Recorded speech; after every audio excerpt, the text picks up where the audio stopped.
was a normal Wednesday evening in Caracas. People were home celebrating a national holiday, the anniversary of the Battle of Carabobo, one of the most important victories in Venezuela's fight for independence. Families were sitting together, kids were playing in the streets, some people were at shopping malls, others were in their apartments cooking dinner. And then, at exactly 6:04 p.m. local time, the ground moved. But here's the thing, it didn't just move once. First, a magnitude 7.2 earthquake tore through the northern coast. Buildings swayed violently. Car alarms went off everywhere. People screamed and ran for doorways, staircases, open streets. It was terrifying. Absolutely terrifying. And then, just 39 seconds later, before anyone could even process what had just happened, the ground moved again. This time, even harder. A magnitude 7.5 earthquake. In almost the exact same location. One woman who was shopping at the time told reporters, "It was unbelievable. I don't even know how long it lasted. We went out through the emergency stairs, that's how they got us out." Another resident described it like this: "The building really shook from side to side. The force was incredibly strong. We were walking, and it was tossing us around." And an 80-year-old pensioner named Maria Romero, who was alive during the last major Caracas earthquake back in 1967, said simply, "This earthquake was horrible. Even worse than the one in 1967. When it was over, the city looked like a war zone. A 22-story building in the Altamira neighborhood had completely collapsed. Streets were blocked by rubble. Entire facades of apartment blocks were ripped off, furniture visible from the street, families desperately calling out names. Power was cut across large sections of Caracas. Cell signal went dark. The main international airport was shut down after sustaining severe damage. The metro system was suspended. Search and rescue teams were clawing through debris by hand under the glow of flashlights because they had no other choice. And people were still trapped. Alive, but buried under thousands of tons of concrete. So what exactly happened here? And more importantly, why does this keep happening to Venezuela? Stick with me, because the answer to that question goes deep, literally deep, all the way down to the foundations of the earth itself. Let's set the full picture of what unfolded on June 24th, 2026. The twin earthquakes struck near the town of Morn on Venezuela's Caribbean coast, roughly 100 miles west of Caracas. That might sound far away, but in earthquake terms, 100 miles is nothing when you're dealing with magnitudes above 7.0. The shockwaves traveled all the way to Caracas in seconds, radiating outward with enormous destructive energy. The epicenters of the two quakes were estimated to be only about 3 miles apart. So this wasn't one earthquake followed by a distant aftershock in a different location. These were two massive seismic events, originating from essentially the same spot, separated by less than a minute. The first earthquake measured 7.2, the second measured 7.5. And the USGS, the United States Geological Survey, confirmed something chilling. The 7.5 is the largest earthquake to strike Venezuela since 1900. That's 125 years. The worst earthquake in 125 years. And yet, somehow, in that short window between the first and second quake, buildings that had already been cracked, shifted, and partially compromised by the 7.2 were then hit again with even greater force before a single person had time to evacuate. Think about that for a moment. You feel the ground shake. You're scared out of your mind. The shaking stops. You start to get up, and then the world falls apart again. But worse. Maria Alejandra, one woman who managed to escape a collapsing building in Caracas, described it to Reuters. "All the walls were cracked. We managed to open the door however we could. There was a cloud of smoke that wouldn't let us see. And when we went downstairs, the scene was like a horror movie. We had to climb over the rubble and everything. From that building, I only saw that one family got out. One family. From the entire building." The coastal city of La Guaira, just 19 miles north of Caracas, was also hammered. Dozens of buildings collapsed there. Emergency crews were spread thin trying to respond across multiple locations simultaneously. The Simon Bolivar International Airport, the main gateway into and out of Venezuela, was shut down after sustaining significant structural damage. This became a massive problem almost immediately, not just for stranded travelers, but for rescue teams and humanitarian aid that needed to get into the country fast. Internet and cell connectivity dropped across wide areas, creating an information blackout at the worst possible moment. Families outside Venezuela, and remember, more than 7.7 million Venezuelans had already left the country during years of economic crisis, had no way to reach their loved ones. No call. No text. No signal. Just silence. The nation's acting president, Delcy Rodriguez, confirmed early the next morning that at least 32 people had been killed, with more than 700 injured. She acknowledged that the death toll was expected to rise significantly as search and rescue operations continued, particularly in La Guaira, where she said she didn't yet have full data on the extent of the damage. And here's the sobering, terrifying reality check from the experts. The USCs, using predictive modeling, estimated the final death toll could run into the thousands, with a substantial probability of exceeding 10,000 people.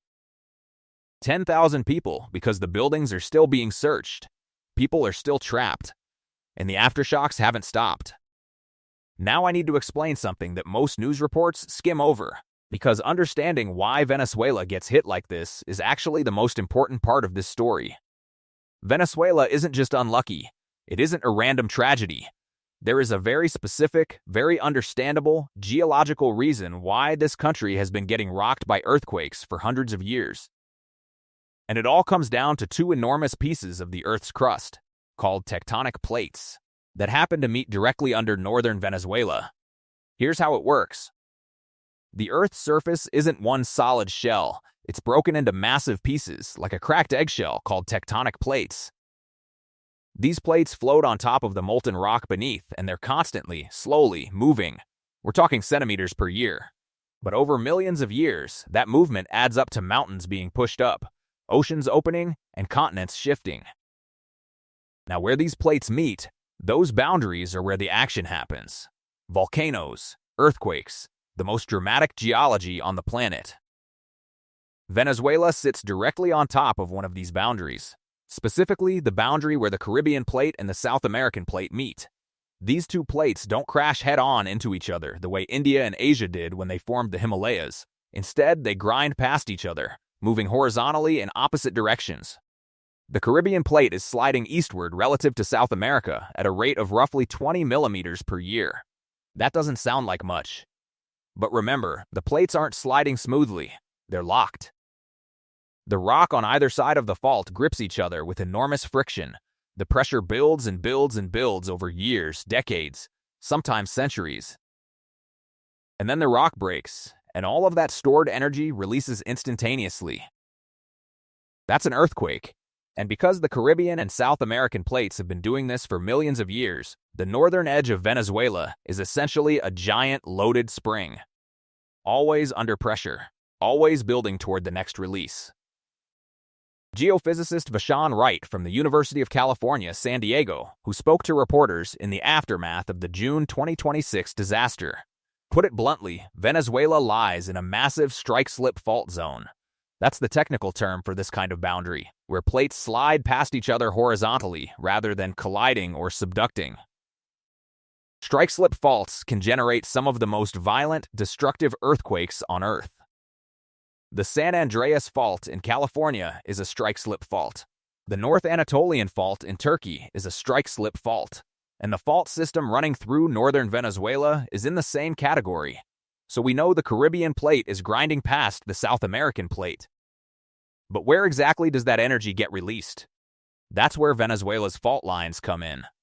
Venezuela's northern region is crisscrossed by several major fault systems, each one capable of producing catastrophic earthquakes on its own. The three most important ones are the Bocón Fault, the San Sebastián Fault, and the El Pilar Fault. The Bocón Fault runs through the Venezuelan Andes in the western part of the country, a long, deep crack in the Earth's crust that stretches for hundreds of kilometers. This is probably the most famous fault in Venezuela, and for good reason. It was responsible for the most catastrophic earthquake in Venezuelan history, and we'll get to that story in a moment. The San Sebastián Fault lies offshore near Caracas. It runs parallel to the coast, and it's the fault most directly threatening the capital. When this fault ruptures, Caracas shakes. And then there's the El Pilar Fault in northeastern Venezuela. In 1997, this fault produced a magnitude 6.9 earthquake near the town of Caracas that caused catastrophic destruction in that region. A reminder that the entire length of Venezuela's northern coast is essentially a fault-ridden danger zone. There's also the Morne Fault Zone, which runs along the central northern coast and which is directly relevant to what happened on June 24, 2026. Here's what makes Venezuela's situation especially dangerous. It's not just one fault. It's multiple, interconnected fault systems, all running through the same region, all capable of triggering each other. When one fault ruptures, it can transfer stress to neighboring faults, which is exactly what happened last week. And one more factor that experts keep coming back to: Caracas itself sits in a deep sedimentary basin. The city is essentially built in a bowl of looser, more compressible rock and soil. And here's the physics. When seismic waves, the shock waves from an earthquake, travel from solid bedrock into that kind of sedimentary basin, they slow down, get compressed, and the amplitude increases dramatically. The shaking gets amplified. A 1968 USGS study done after the 1967 Caracas earthquake was actually the first to document this phenomenon. The way the Caracas Valley amplified seismic waves far beyond what the earthquake's magnitude alone would suggest. The same effect was on full, devastating display again in 2026. So you have an active plate boundary, multiple interlocking fault systems, millions of people living directly on top of them, and a capital city that amplifies earthquake shaking by its own geography. That's Venezuela's seismic reality. Now let's talk about the specific geological mechanism that made June 24, 2026 not just a bad earthquake, but a uniquely catastrophic one. What happened is called a doublet earthquake. The USGS used that exact word in their official description. And doublets are rare, they're not well understood, and they're terrifying. Here's the basic idea. In a normal earthquake sequence, you have a main shock, the big one, followed by aftershocks that gradually decrease in size over time. The aftershocks are a result of the surrounding rock redistributing stress after the main rupture. In a doublet, something different happens. The first earthquake, in this case the 7.2, ruptures one segment of the fault. But in doing so, it doesn't just release stress, it also transfers stress onto a neighboring fault segment, or an adjacent fault entirely. And if that neighboring fault has already been loaded, if it was already close to its breaking point, the transfer of stress from the first earthquake can be enough to push it over the edge almost immediately. That's what seismologists from Durham University observed happening here. The 7.2 earthquake ruptured its fault segment, and within 39 seconds, the accumulated stress transfer triggered the 7.5 on the neighboring fault segment near Morne. Two major earthquakes in 39 seconds, both above magnitude 7, both shallow, both near the same densely populated coastline. The 7.2 had a depth of about 8.2 miles below the surface. The 7.5 was shallower, only 10 kilometers, or about 6.2 miles down. And that depth matters enormously. In seismology, shallow earthquakes are the most destructive. Here's why. The seismic energy has to travel less distance to reach the surface. When a deep earthquake occurs, say 60 or 70 miles down, those shockwaves have to travel a long way, and in doing so, they spread out and lose energy. By the time they reach the surface, they've weakened significantly. A shallow earthquake at 6-8 miles depth, the shockwaves reach the surface still carrying nearly all their original energy. The ground shaking at the surface is far, far more violent for a given magnitude. Now combine that with the doublet effect. Buildings hit by the 7.2 were already cracked, their structural integrity compromised, columns bent, concrete fractured, rebar exposed. They had absorbed a serious blow. And then, before engineers could assess them, before people could evacuate, before a single rescue worker had arrived, the 7.5 hit. Buildings that had survived the first earthquake, even barely, simply could not survive the second. And they came down. What happened on June 24, 2026 was devastating. But it wasn't unprecedented in Venezuelan history. Not even close. Venezuela has been living with catastrophic earthquakes for over 500 years, ever since Spanish colonizers first recorded one here in 1530. The country's seismic catalog spans nearly 5 centuries of destruction. Let's go through the major ones. 1812, the Caracas earthquake. This is the big one. The nightmare benchmark that Venezuelans have compared every subsequent earthquake to. On March 26, 1812, a Thursday and notably also a holiday, Maundy Thursday during Holy Week, a series of massive earthquakes tore through Venezuela. Modern estimates put the main shocks at around magnitude 7.4 to 7.7. Caracas was devastated. Mérida was destroyed. La Guaira was wrecked. Estimates of the death toll range widely, from 15,000 all the way up to 30,000 people killed. In a country with a much smaller population at the time, it was almost incomprehensibly catastrophic. The destruction was so complete that the main Caracas newspaper of the time actually suggested abandoning the city and building a new capital somewhere else. The 1812 earthquake also struck during Venezuela's War of Independence from Spain. Royalist authorities actually tried to use the earthquake as propaganda, claiming it was divine punishment for the rebellion against Spanish rule. The great liberator Sim Bolívar reportedly responded by walking through the rubble of Caracas and declaring, "If nature opposes us, we shall fight against nature and make it obey us." And fascinatingly, historically haunting really, the 1812 earthquake was also a doublet sequence. 2 separate fault segments ruptured within minutes of each other. History repeated itself in 2026 in more ways than one. 1900, the Caracas earthquake, another major event along the same fault boundary. Magnitude 7.7. Extensive damage to Caracas and surrounding regions. For 125 years, it held the record as the strongest earthquake in Venezuela's modern instrumental record, until June 24, 1967, the Caracas earthquake. A magnitude 6.5 event, smaller than the others, but still devastating because of where it struck. High-rise apartment buildings in the city collapsed. More than 200 people were killed. This earthquake fundamentally changed how Venezuela thought about seismic safety. The government established a presidential earthquake commission, and the country began investing in seismological research and improved building codes. 1997, the Caracas earthquake. A magnitude 6.9 earthquake hit northeastern Venezuela near the town of Caracas. This one produced 36 kilometers of visible surface rupture along the El Pilar Fault.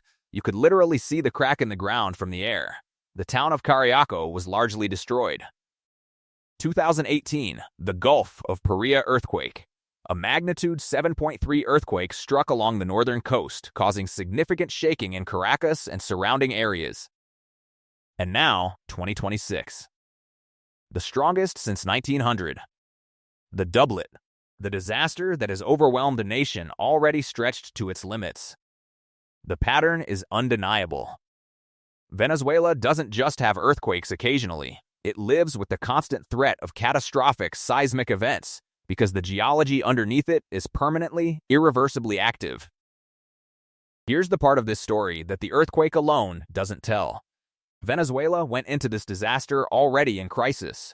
Years of economic collapse, political turmoil, and one of the largest mass migration events in the Western Hemisphere's recent history had already left the country with severely weakened infrastructure, underfunded emergency services, and buildings that were never maintained or retrofitted to modern seismic standards. Older buildings in Caracas, particularly ones built before Venezuela's 1981 and 1998 building code reforms, were never designed to resist the lateral forces that a magnitude 7.5 shallow earthquake generates. And even those codes, where they existed, were often not enforced. Decades of economic hardship meant that routine building maintenance, structural inspections, and upgrades simply didn't happen.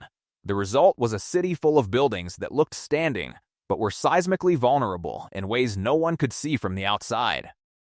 When the doublet hit, first the 7.2 softening the structures, then the 7.5 delivering the killing blow. The vulnerable buildings didn't just get damaged, they pancaked.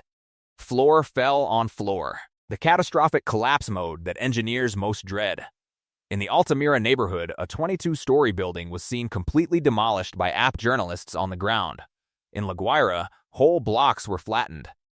At the main hospital in Caracas, ceiling panels were hanging by cables, plaster scattered across the floors, and staff were still trying to treat earthquake injuries in a darkened, damaged building. The airport closure, the cell signal going dark, the metro suspension, these weren't just inconveniences. They were the infrastructure of crisis response collapsing at exactly the moment it was needed most. And then there's the human dimension of who is affected. More than 7.7 million Venezuelans had left the country in recent years during the economic and political crisis. They have families still there. After the earthquake, they had no way to reach them. The lack of cell signal and internet in parts of Caracas created an information blackout that left millions of people in the Venezuelan diaspora around the world in desperate, terrified uncertainty about whether their parents, their siblings, their children were alive or buried under concrete. That is a suffering that no seismograph can measure. International help moved quickly.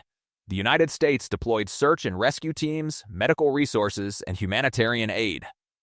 Colombia, Ecuador, Brazil, Chile, Dominican Republic, and El Salvador all offered assistance. The U.S. State Department mobilized its disaster assistance team within hours. But getting help into a country with its main international airport shut down and its capital city's streets blocked by rubble is logistically brutal. Every hour matters when people are trapped in collapsed buildings, and every hour that passes makes survival less likely. So where does Venezuela go from here? The immediate answer is grim. USG's forecasting estimated a 40% probability that within the following week, a magnitude 6.0 or larger aftershock would strike the same region. And the agency described the probability of smaller aftershocks as an almost certainty. Aftershocks in the days following a major earthquake are not just scary, they're genuinely dangerous. Buildings that survive the main shock but are structurally damaged can be pushed past their limits by even a moderate aftershock. Rescue workers operating inside partially collapsed buildings face the constant threat of secondary collapse. Survivors sheltering in damaged homes can be trapped by a building that comes down days later. The nation was told to expect continued seismic activity for weeks, possibly months. Beyond the immediate rescue phase comes the longer, harder work of rebuilding, and that's where Venezuela's pre-existing crisis makes everything exponentially more difficult. Rebuilding after a major earthquake requires construction materials, engineering expertise, financing, and functional government institutions. Venezuela's economic situation going into this disaster was already severely strained. For scientists and geologists, the message is uncomfortable but necessary. This will happen again. Not because they want to deliver bad news, but because the geology doesn't change. The Caribbean plate is still grinding past the South American plate. The Bocon, San Sebastian, El Pilar, and Morne faults are still locked and loaded. The energy is still building. The question for Venezuela, and for the world watching this, isn't whether another major earthquake will strike. It's whether the country will have the resources, the political will, and the international support to build the kind of earthquake-resilient infrastructure that gives people a fighting chance when it does. Because here's the hard truth about earthquakes: they don't kill people. Buildings kill people. And seismic events only become mass casualty disasters when human choices about building standards, land use, infrastructure investment, early warning systems have failed the people living in vulnerable places. Venezuela has been sitting on this seismic time bomb for centuries. The country has survived catastrophic earthquakes before, in 1812, in 1967, and many times in between. And it will survive this one too. But survival isn't the same as protection. And hope isn't a building code. The people of Venezuela deserve both. If you've made it this far into this video, thank you. Genuinely, this is a story that matters, and I wanted to make sure we did it justice. Not just the breaking news headlines, but the science, the history, and the human reality underneath all of it. If you learned something today, share this video. People need to understand what's actually happening in Venezuela, not just the numbers, but the why. Subscribe if you want more breakdowns like this. We cover the big events, the ones that shape the world, and we don't stop at the surface. And if you want to help the people of Venezuela, Look into organizations with verified disaster relief operations on the ground. World Vision and the International Red Cross both have active operations there right now. Take care of yourselves. See you in the next one.